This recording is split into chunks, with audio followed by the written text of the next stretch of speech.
রাজনীতির সাথে কোনো আপোষ হবে না। আগামী বাংলাদেশের রাজনীতি হবে ভারতের সাথে কোনো আপোষ হবে না। আগামী বাংলাদেশের রাজনীতি হবে বাংলাদেশের মানুষ যারা নির্ধারণ করবে এইটা। ভারত যদি মনে করে তারুণ্যকে থামিয়ে দিবে, এক উসমান আলীকে শহীদ করবে, লক্ষ উসমান আলী বাংলাদেশের ঘরে ঘরে তৈরি হয়ে যাবে। ইনশাআল্লাহ বলেন।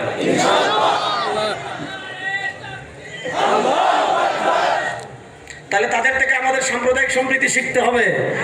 আর পশ্চিমারা আমাদেরকে শিখায় মানবাধিকার। তারা নারী অধিকারের কথা বলে, মানবাধিকারের কথা বলে। আফগানিস্তান তামাতামা করে দিয়েছে। মানবাধিকারের কথা বলে, শান্তির কথা বলে। ইরাক তামাতামা করেছে, সিরিয়া তামাতামা করেছে, কাশ্মীর করছে, ইয়ামান করছে, বসনিয়া হার্জেগোভিনা করছে। তাদের মানবাধিকার কি? যারা মানবাধিকারের কথা বলে, যারা শান্তির কথা বলে, যারা নারী অধিকারের কথা বলে, তারা এক একটা কি পরিমাণ চরিত্রহীন, তারা একটা কি পরিমাণ লম্পট, তারা এক একটা কি পরিমাণ বদমাশ।